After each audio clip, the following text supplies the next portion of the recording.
leading scorer at Lebanon High School with over 2,100 points, ranked 6th in the Lancaster-Lebanon League history. And her number 1 jersey was retired by Lebanon High School in recognition of her impact on the program. So, pretty storied career for her. Definitely not new to this. She is true to this. 10-point lead for Delaware, 32 seconds to play. Keep it here right after the game. We'll get the immediate reaction from Coach Killian.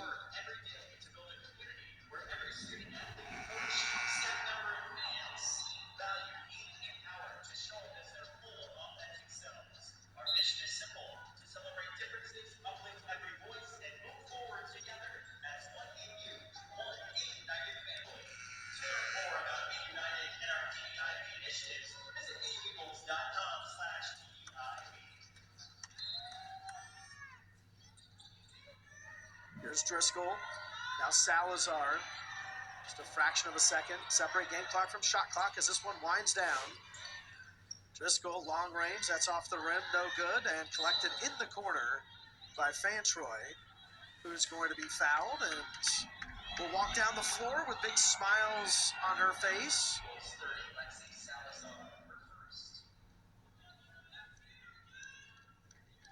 Fantroy, a junior. 65 career games, including 42 starts and 36 consecutive starts, including this evening's contest. So she's been a big piece to this Fighting Blue Hens puzzle for head coach Sarah Jenkins. Yeah, Fantroy, just a workhorse. Relentless on the boards, can handle the ball. As you see her get a deflection there, she works on the offensive and defensive end. 11-point lead, tying the largest lead of the game. Salazar, long-range style. That's going to be short. It's going to go back to the Fighting Blue Hens of Conference USA. Hoping to get back to the tournaments. They haven't been since 2022. As the freshman Correa is going to let this... Delaware wins 68-57.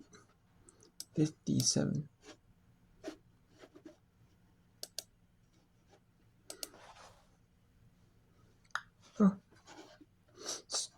Just defeats Stonehill 78-53. So we have a few games at halftime here that are interesting. I won't bring in Sam Houston pretty. I mean, I could, but that game is starting to be a blowout, unfortunately. Actually, I could bring in, because I'll bring in just for the, just to show you some more of Purdue and,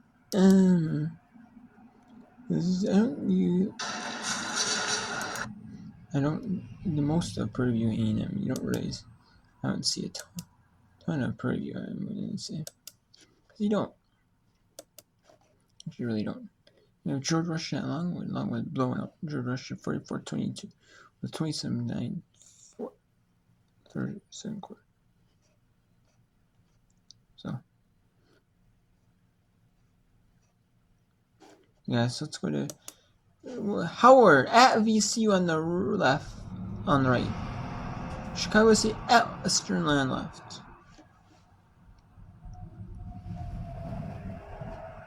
Two endless goes down left. Howard and VCU on the right. In the mid-major battle. Foul is called on them. So it's called on Stewart, her third.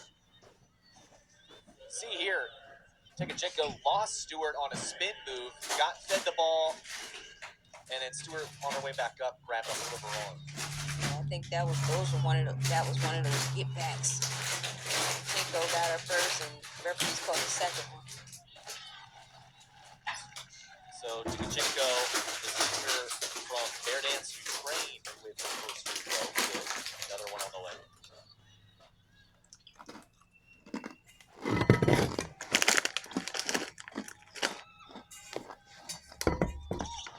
Makes both. The fourth free throws there, gets it back to a 3-point game. Under 2 minutes to go. Howard brings the ball up the floor.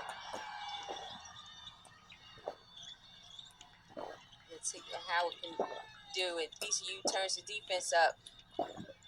Preston trying to stay in front of Hennigan. Missed shot, but Thomas with the rebound. Now a whistle and a foul going to be called on Tikachenko. I believe. Well, maybe not. Looked like 32 was the call. That is Sotelo, so that's 3 on her. And it sends Thomas back to the line. And this is where they missed Gafan, because Gafan had been on the boards the whole game. And, Thomas has really been following up on her on offensive rebounds, second chance opportunities, and she's getting to. She knows that all these fouls that we're getting now, we're going to the line. So our fate is in our hands at the line. These will be free throws 17 and 18 in the fourth quarter for both teams combined. That one goes in for Thomas. Free throws piling up and slowing down here at the end. That's to be expected in a close game.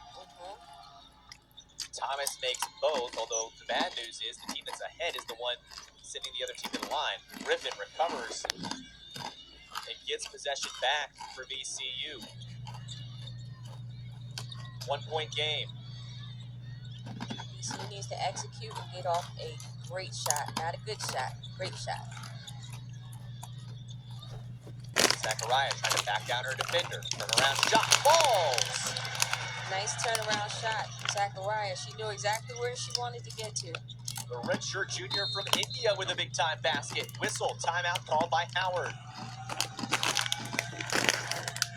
Coach Ty Grace wants to talk it over with her Bison. It's a 3-point game with 57.6 left. Here's another look. Chicago State needs a bucket. Allen's attempt on the back rim. Rebounded by Brownfield. We'll see if Western Illinois wants to deflate. They won't be able to, as Allen will foul. And Brownfield will walk down to shoot free throws. You see the fouls just piling up, just too handsy for Allen there. It's going to take Western Illinois back to the free line. Allen's got 4 now. Foul trouble starts to creep up on the Cougars. First one's good for Addie. Second one, a good offensive rebound by DeCastro. Her 14th rebound of the night. Got to be disciplined for Chicago State. Offensive foul. To go at the line. Griffin, no points tonight, but 5 assists. So she has been facilitating her role as a point guard, as creating opportunities tonight. So Griffin will now head to the bench. We'll see Preston come in. Augustin is also in, as well as Sotelo, as they want to go with the more defensive lineup here. As they should, that's a good move because you know Howard's going to be aggressive.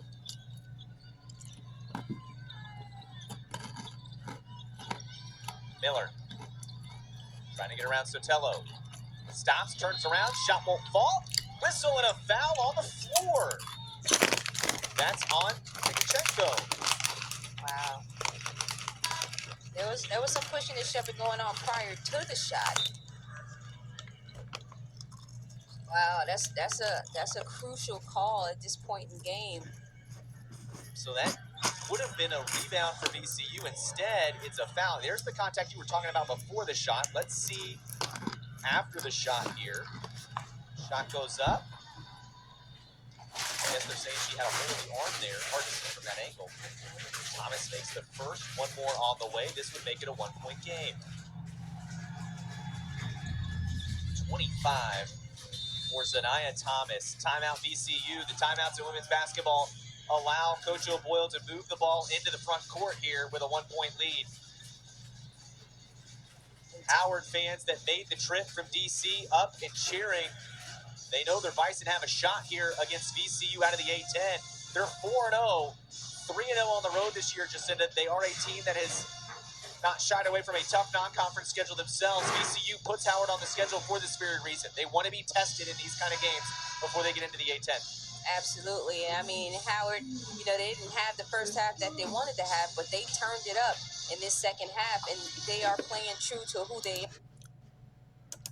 Hey, drives left, goes up, off glass, No good, rebounded by Mount. 15-footer. Rolls off the rim. Rebounded by Nicastro.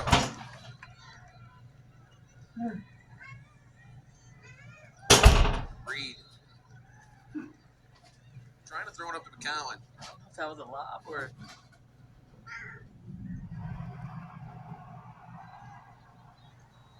McCowan was open.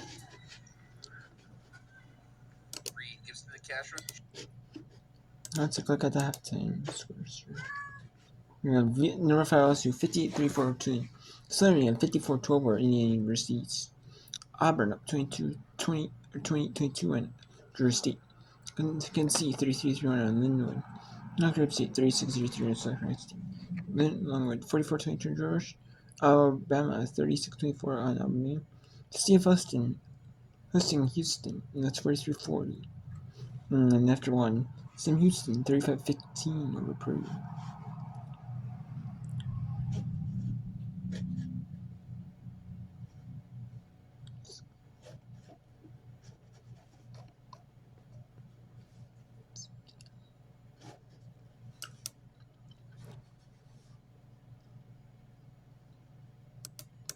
A chance. The foul is called. It'll send Miller to the line.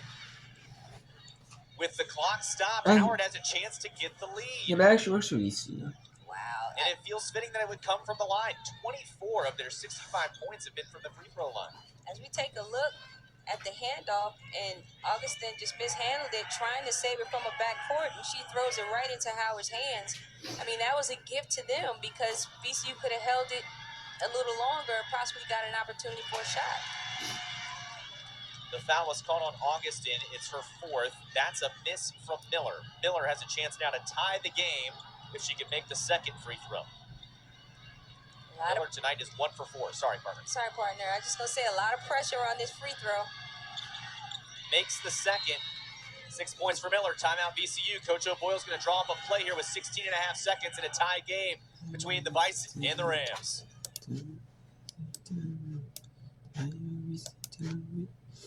We're gonna go to Howard and VCU right now.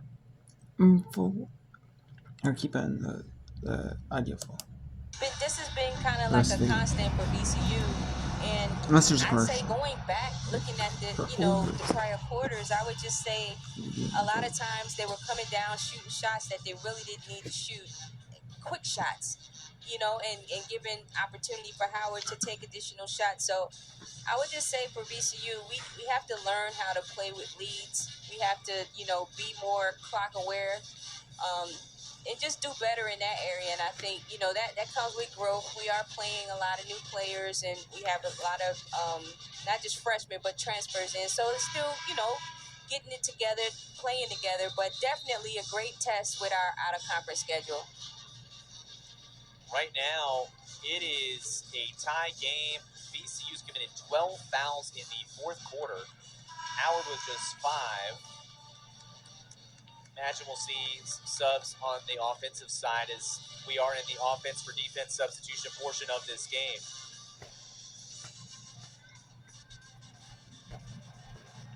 And VCU has to hold on to the ball because Howard's going to be going after it. Knezovic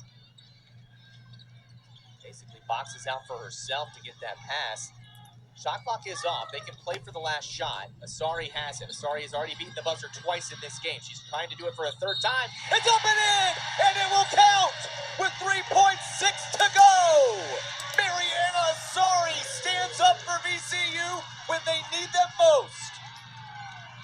Listen, I wouldn't want anybody else taking that shot. As we take a second look, Mariana Asari drives hard baseline, and she knows she got to put it up for her team. And one, and that's exactly what you expect for the preseason A10